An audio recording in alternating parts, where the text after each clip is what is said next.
Entonces volvieron a Jerusalén desde el monte que se llama el Olivar, el cual está cerca de Jerusalén, camino de un día de reposo, y entrados subieron al aposento alto donde moraban Pedro y Jacob, Juan, Andrés, Felipe, Tomás, Bartolomé, Mateo, Jacobo, hijo de Alfeo, Simón el celote, y Judas, hermano de Jacobo.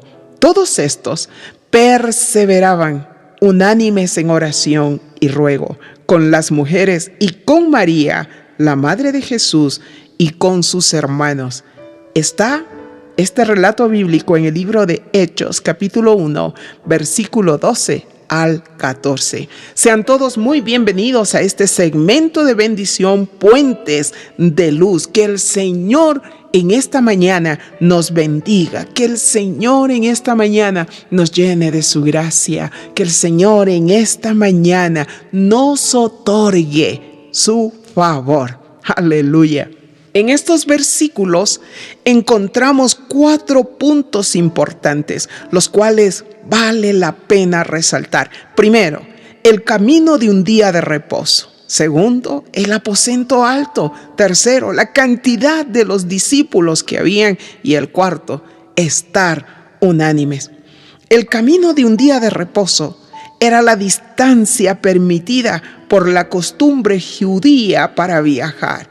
En el libro de Éxodo, capítulo 16, versículos 29 al 30, en la Biblia Nueva Traducción Viviente dice: tienen que entender que el día de descanso es un regalo del Señor para ustedes. Por eso, Él les provee doble cantidad de alimento el 6º día, a fin de que tengan suficiente para 2 días. El día de descanso, todos deben quedarse en el lugar donde estén. No salgan a buscar pan el 7º día. Y la gente no recogió alimento en el día 7º. Qué tremendo, ¿no? Cualquiera que viajaba más kilómetros de esa distancia era considerado como un infractor del 4º mandamiento en los tiempos del Nuevo Testamento.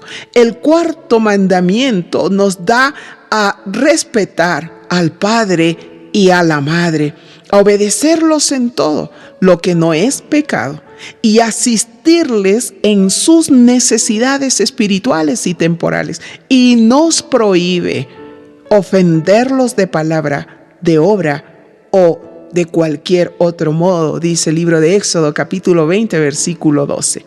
Ahora, tenía estas personas que respetar el día 7º como tenemos que hacerlo también nosotros. Todavía sigue vigente que hay un día de descanso. Todavía está la vigencia de que hay un día para alabar, glorificar al Señor, pero nosotros nos vamos los 7 días. Y si es posible, ¿no verdad? Si alguno tiene la fuerza, quisiera trabajar las 24 horas de los 7 días de la semana, pero dice, hay un día de reposo. No, hay un día de descanso, hay un día para ir a la iglesia, un día para alabar al Señor, un día para glorificar su nombre. Y aquí hay algo tremendo, porque tiene 6 días de cada semana para recibir lo que necesita, para recibir el sustento. El 7º, por favor, descanse en el Señor. Ahora, en el aposento alto se dieron 2 acontecimientos importantes. El primero es que fue el salón donde Jesús pasó la última Pascua con sus discípulos. Y en segundo lugar, el aposento alto fue el lugar donde se les apareció a los discípulos después de la resurrección, según el libro de Lucas, capítulo 24. ¿Sabe? Los discípulos estaban morando en Jerusalén y hicieron de ese lugar un lugar de encuentro. Hicieron de ese lugar un lugar de oración, un lugar donde esperaban la promesa que Jesús les había dado. ¿Y cuál era esta promesa? De que serían bautizados con el Espíritu Santo, no después de muchos días. Es el libro de Hechos, capítulo 1, verso 5. Entonces, nosotros como hijos de Dios también necesitamos de un lugar para buscar al Señor, un lugar para llenarnos de su presencia, un lugar donde podamos desahogarnos de todo lo que tenemos dentro de cada uno de nosotros, un lugar de intimidad, un lugar donde Él se revele a nuestras vidas, un lugar donde podamos decirle: Señor, me siento en esta condición, y de allí levantarnos fortalecidos. Dice que estos señores estaban unánimes. Unánime es una frase que se compone de dos palabras. La primera significa mismo y la segunda es pensamiento. Esta frase describe a un grupo de personas que comparten un mismo pensamiento. Es decir, no se refiere a las personas que sienten y piensan de la misma manera o sobre cualquier cosa, sino que son personas que se comprometen con una misma tarea, a dar testimonio a los demás del Cristo resucitado. El Salmo 133, versículo 1 dice: mirad cuán bueno y delicioso es habitar los hermanos juntos y en armonía. Dice, vean que el habitar juntos es delicioso. El habitar juntos trae deleite. El habitar juntos trae coinonía como hermanos. El habitar juntos hace que nos conozcamos los unos a los otros. Y el Señor dice, mirad cuán bueno es. ¿Ya? Cuán bueno es. Si bien es cierto, a veces podemos estar juntos, pero falta la armonía. Pero aquí está armonía y unidad, es decir, las dos cosas vienen de la mano. Primera de Corintios 1:10, hermanos, dice, en el nombre de nuestro Señor Jesucristo, yo les exhorto a que se pongan de acuerdo, que no haya divisiones entre ustedes y vivan en perfecta armonía, teniendo la misma manera de pensar y de sentir. ¿Sabe cuándo usted puede tener armonía y vivir en unidad con los demás? Cuando usted es un buscador de su presencia, porque cuando nosotros buscamos presencia de Dios, mengua la carne y se levanta el Espíritu en nosotros. Y ese Espíritu da testimonio de que el grande, el todopoderoso, está en nosotros. Filipenses 2, de 2 al 4.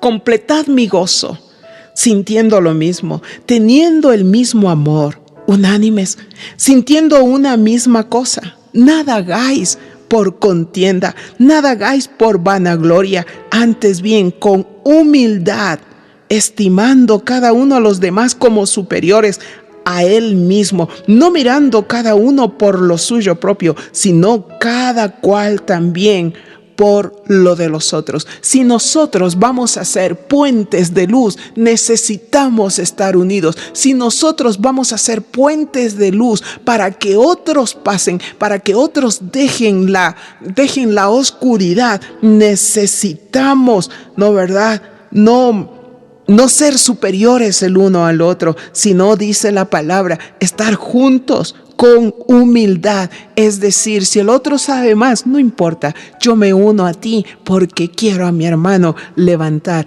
Yo quiero que mi hermano conozca a Cristo. Dice, no siendo portadores de contienda, no mirando lo suyo propio, sino cada cual también por los otros. Qué maravillosos versículos, ¿no verdad? Nosotros necesitamos esto, necesitamos vivir la palabra. La palabra es un manual que nos orienta, la palabra es un manual que nos da dirección, la palabra es el mapa que nos permite llegar a donde Dios nos quiere poner. Colosenses 3:14, sobre todo, revístanse del amor, que es el vínculo de la perfección. ¡Qué glorioso! En unos días más le voy a traer este versículo desarrollado. El amor de Dios y el amor de los unos por los otros, junto con la santificación en la verdad de la palabra de Dios, harán que Dios se acerque y descienda su unción sobre su pueblo, como portadores de luz o como puentes de bendición. Dígame usted si no necesitamos que el Espíritu Santo descienda sobre nosotros. Dígame usted si no necesitamos de su gracia. Dígame usted si no necesitamos de su unción para poder hablar de su palabra. La unidad va unida a la oración.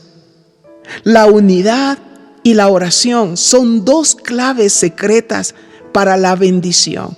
La unidad y la oración perseverante son las que traen avivamiento en las personas. Y cabe resaltar que con los discípulos estaba María, la madre de Jesús, pero los discípulos no estaban orando a María.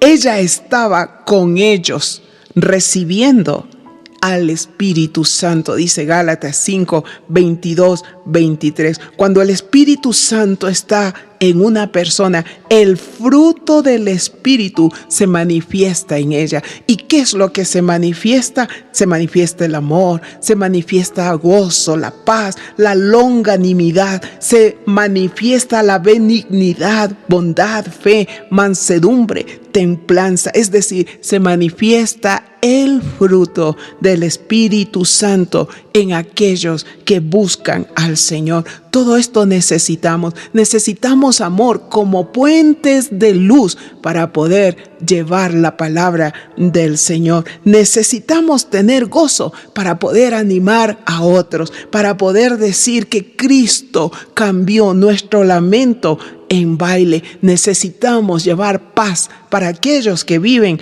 angustiados. Lo necesitamos del Espíritu de Dios en nosotros para que sea Él el que convence a cada uno de los que hablamos de su palabra, para que los convenza de pecado, para que los convenza de justicia y para que los convenza de juicio. Ese es el Espíritu Santo. Los discípulos permanecieron unánimes en la oración. Ellos estuvieron esperando el poder en el templo. Ellos estuvieron cantando alabanzas y estuvieron dispuestos a oír y llevar el mensaje. Que así sea en cada uno de nosotros, que podamos esperar y manifestar el poder de Dios para que el enfermo se pueda sanar, que haya avivamiento en nuestros templos, que haya alabanza en nuestros corazones y que podamos oír y hacer de la palabra nuestro estilo de vida. Padre, te damos gracias por la bendición que es tenerte. Te damos gracias, Señor, porque nos has llamado a reconciliar al mundo contigo. Te bendecimos, Dios. Honramos tu nombre. Gracias, papito mío, porque si tú pones ese amor, el amor que tú tienes, Señor, en nuestros corazones, podremos, Señor, abrazar al perdido. Gracias, papá. Solo podemos decirte en esta mañana que queremos recibir de ti, que nos hace falta de tu presencia, que pongas en nosotros, Señor, pon en nosotros humildad, sobre todo la humildad, Señor, papito mío, y que tú puedas mostrarte en cada uno de nosotros para poder llegar a ese mundo que te necesita. En el nombre de Jesús, amén.